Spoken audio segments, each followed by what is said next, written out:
Kevin, thank you very much for joining me. Members of the Amber Army YouTube channel, we've got, I hate me describe this one then, a real foe in Newport County, but someone who commands an awful lot of respect amongst our fans. Kevin, thank you very much for joining me this evening.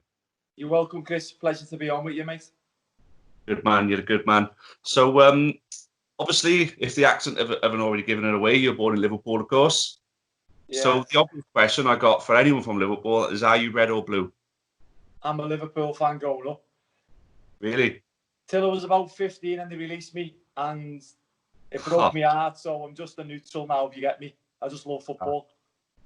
Good man, good man. But then you got to be happy that they're gonna win the title for the first time. Yeah, obviously, if they play the likes of Man U and the Chelseas and the Arsenals, I want them to win, do you know what I mean? But it's like, I'm one of those, because I love football that much, I want the underdogs to win all the time. So, if obviously in the Merseyside derbies, like obviously the other day, I wanted Everton to win because I like the so-called smaller teams to win. I think it's because I've played non-league and it's been part of my life just growing up. You've been an underdog and you try to prove people wrong, and I think that's why I always go for the underdogs. Yeah, so it's obviously Southport who gave you your first break. Was that your first proper club? Yeah, I think if you look at it like that, I played a few non-league. I think Southport's probably one of the higher profile ones of the non-league little circuit I was on at the time. And I think, I played obviously for the reserves there in the youth team, and then had a couple of first team games, and then decided to leave because I weren't playing regular. So how did you find playing for a Welsh team in Conwy United then? I loved it, mate. I'll be honest. I think because it was a chance to obviously go and play in the Welsh Prem, which is still big, and I've got loads of friends to this day still playing there. I've had like friends who've gone and managed obviously in the North Wales teams and that, and it was brilliant. I spoke to somebody yesterday similar to yourself, and I'm gutted I never got a chance to play in Europe now, because that's one of my mates say to me, you played the Football League, you've done this, you've done that, but you've never played in Europe, do you know what I mean? But it was at Conway, it was great because there was a load of Scousers there, there was a couple of Welsh kids and a couple of Manx, and basically we were like the car robbers 11, do you know what I mean? It was brilliant. So then in 99 you moved to Altrincham then. Would you say that's the move that got your career really going then? No, I'd say, people ask me this, and I'd say Conway, because it was a chance for me to start playing again at a good standard.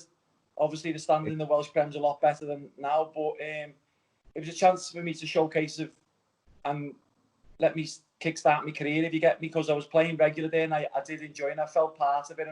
And so I reckon Conway was the pinnacle of me little kick in the start of my career.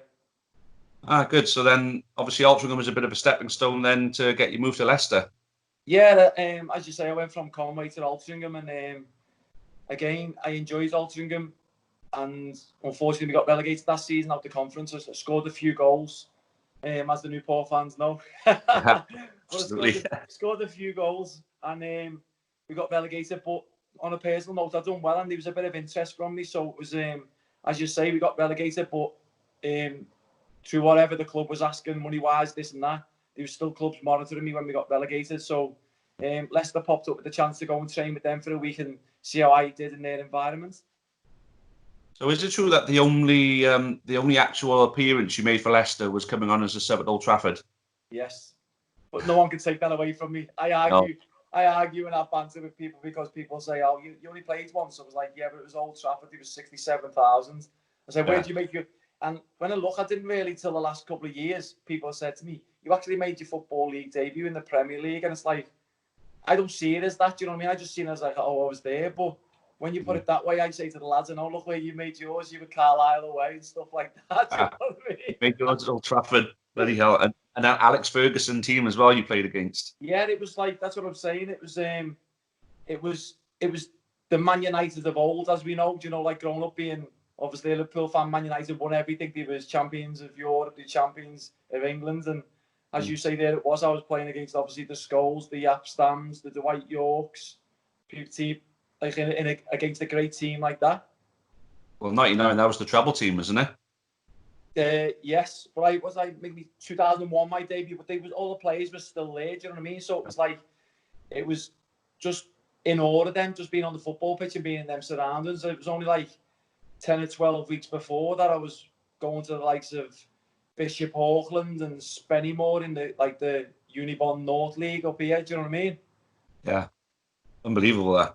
So then from there, then obviously you moved around a bit, but obviously you mentioned that you were a Liverpool fan growing up. Obviously at Chester, unless I'm mistaken, you played for Ian Rush there, didn't you? Yes, and Mark Hazelwood, another Welsh Oh, yeah. colleague. Do you know him? Yes.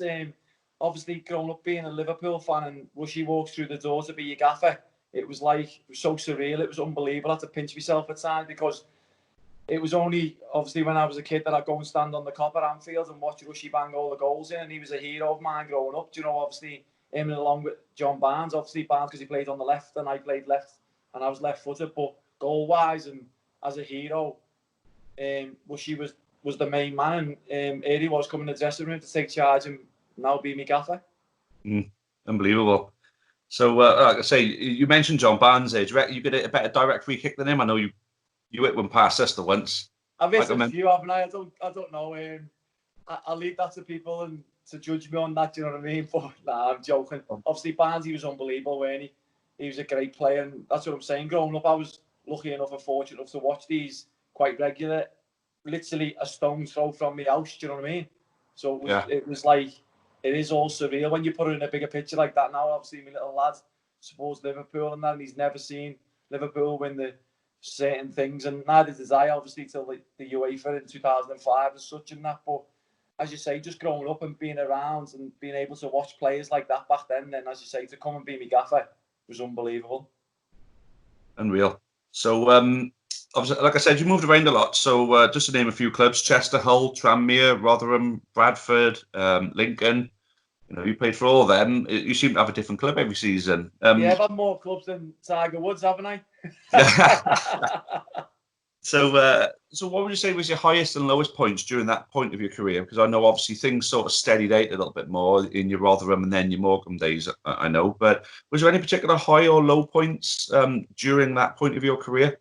I don't know. I'd say a high point was when I went to Hull. We got promoted. I jumped on the bandwagon there, just signed in January. So I'd still like to think I played a part in towards the end of the season of helping to get promoted. I think that'll be up there. But relegation with Chester, I think, because obviously the financial difficulties and there was implications. Obviously, we weren't getting paid as such while we were doing all right at the start of the season and up till Christmas. And then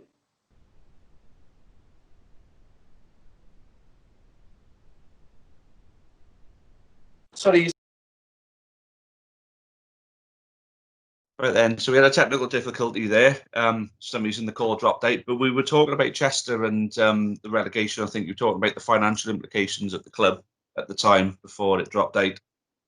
Yeah, as I say, I think it played a massive part in obviously us as a football club and as a team, because we were not getting paid, and that it affected lads. I think I know people think, oh, your footballers get on with it and that, but I don't think lads obviously down to us. I just think mentally away from it, you had houses, you had a family to support, you had cars to pay for, as such a thing.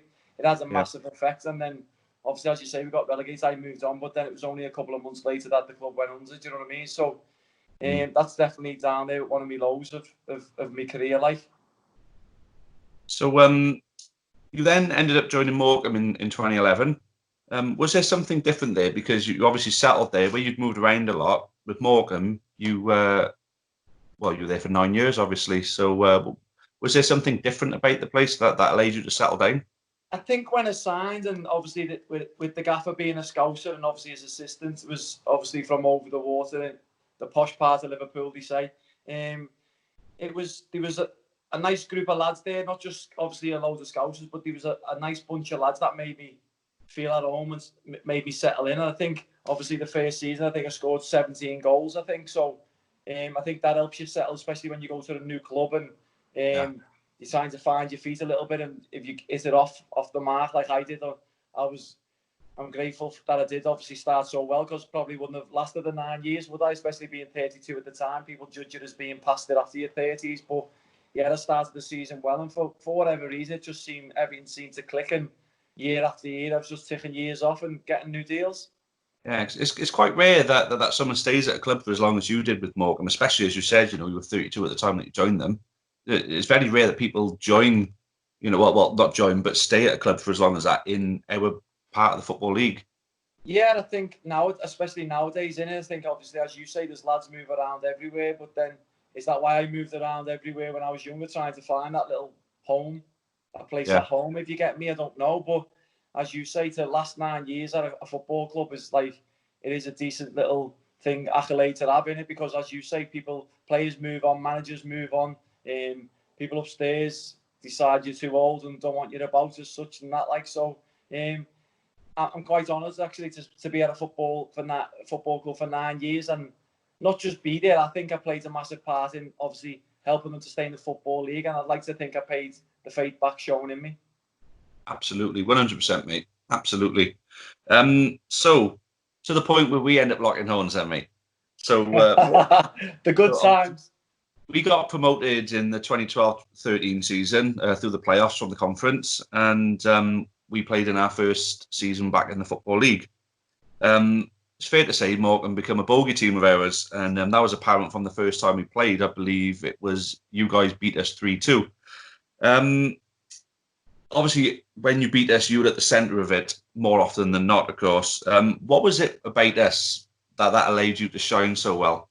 I don't know, it's funny. I think when you're a player and you look at things and fixtures and about going to places or playing against certain teams, once you do well against them, you've got that little feeling and a little buzz in you that you think, I'm going to do something again today. I'm going to score again. I'm going to score again. And then all of a sudden, it's like the crowd started getting on me and giving me stick. And then there was bits of social media stuff going around and such like that. So I think, me personally, for me, I know some players that will go under from a bit of stick and that, but I think that added fuel to my fire, and I think it spurred me on. And as you say, I don't know if it's like, I knew, and I think throughout the years, as the years were going on more and more, I think even like the last couple of times I was held back and put on the bench to be brought on, knowing that your lads, your fans, your manager himself would go, oh crap, here's Kevin Ellison, come on, he's up to something, something's going to happen here, which inevitably it did, didn't it? Do you know what I mean? Yeah. So I don't know how or it weren't personal type thing. It seemed to happen there, and it was good because I did have a little bit of banter with the fans, and they gave me some stick, and it was good that in the end it's all seen as a bit of humour, because at the end of the day, it's football and it's about entertainment and it's an enjoying it. And absolutely. I think me having to go with the fans and them having to go with me, we all enjoyed it, whether they got the result or I got the result. Do you know what I mean? It was one of those things that you think, yeah, definitely. It was a team I look forward to playing all the time. Yeah. So it's fair to say, though, mate, obviously your presence in a Newport versus Morecambe fixture turned an unfavourable fixture into a glamorous one. Yeah. And Chris, sorry, 1 second. I just pause this. Yeah, we stopped the recording. We'll resume now shortly. Sorry, it's just my little lad. Okay, so we're picking up again then, Kevin.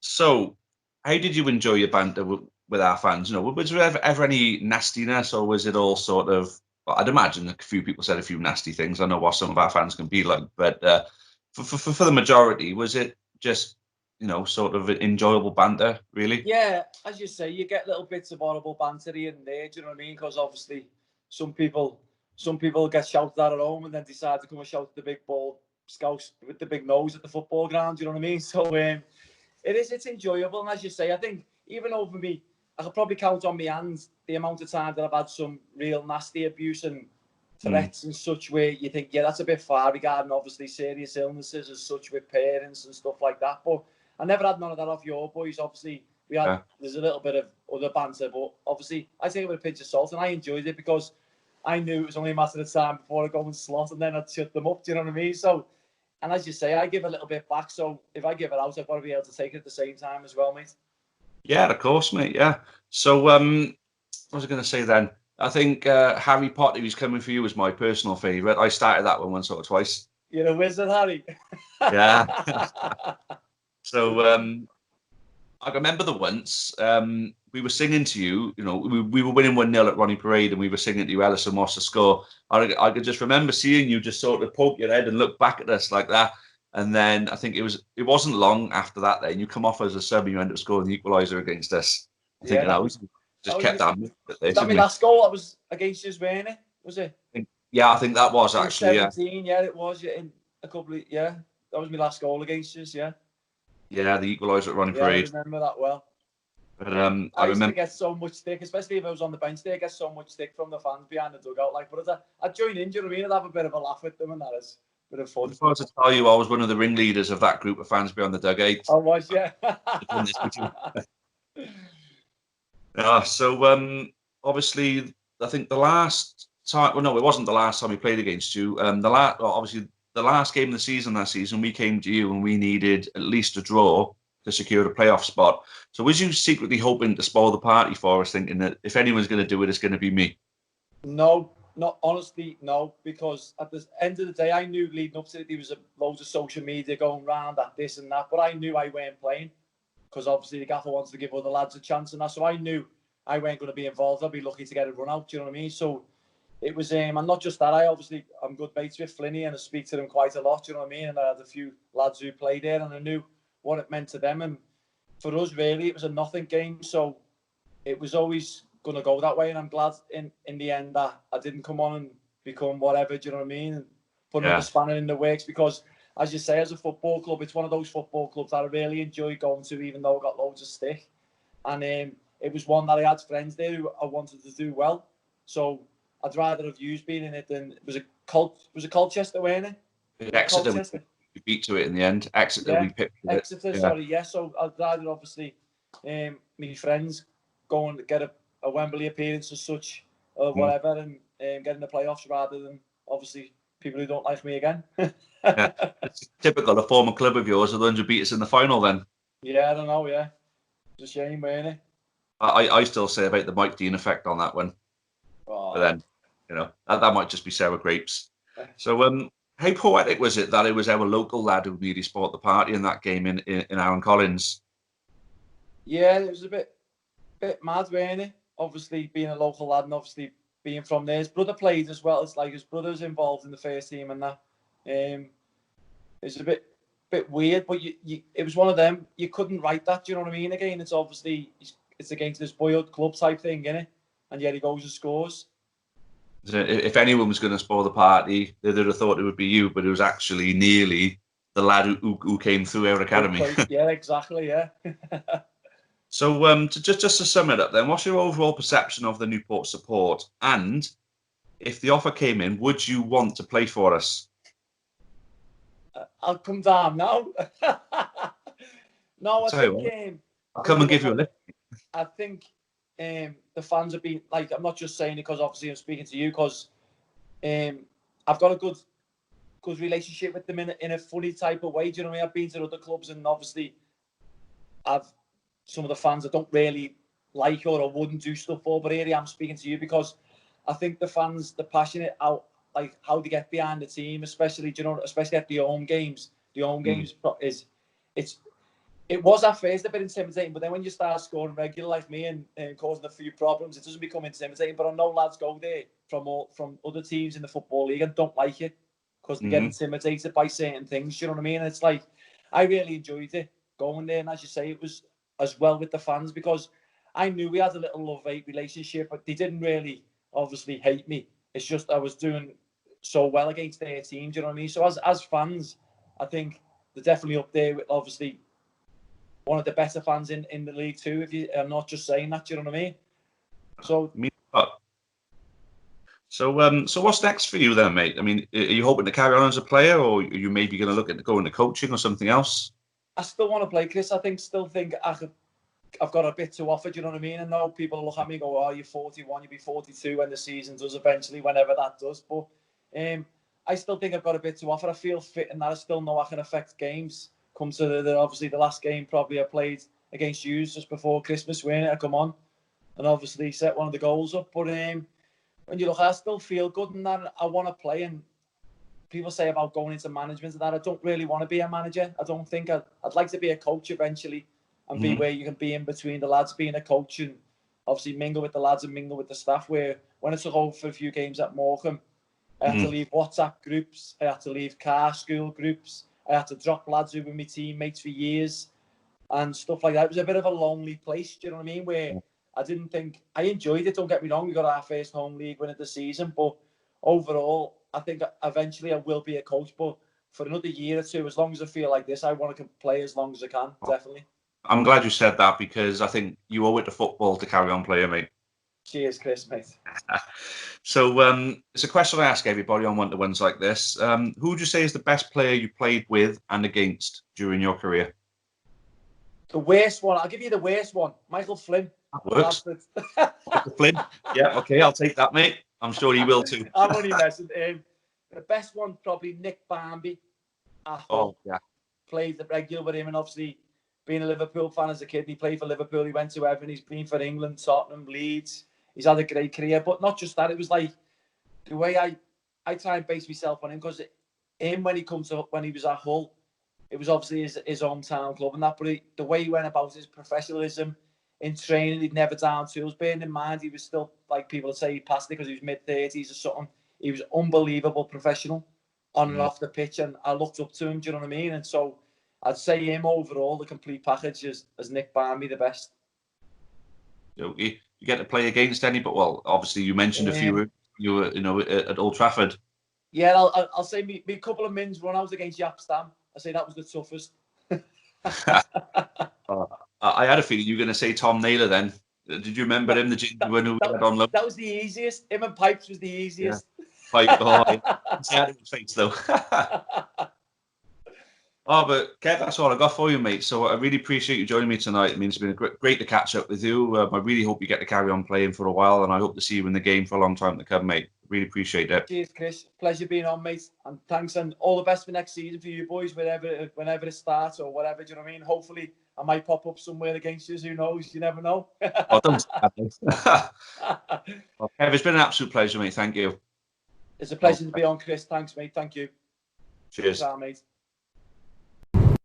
Many thanks for watching the latest content on the Amber Army channel. Please make sure you leave us a like.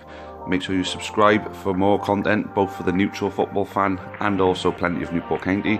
Even more Newport County content can be found on the club's iFollow channel on the link above. It is just £4.49 per month to subscribe to that service. And those of you feeling extra generous can also support us on Patreon on the link at the bottom there. That would be a monthly donation of your choice. Thank you again. Make sure you've subscribed, and as always, up the county.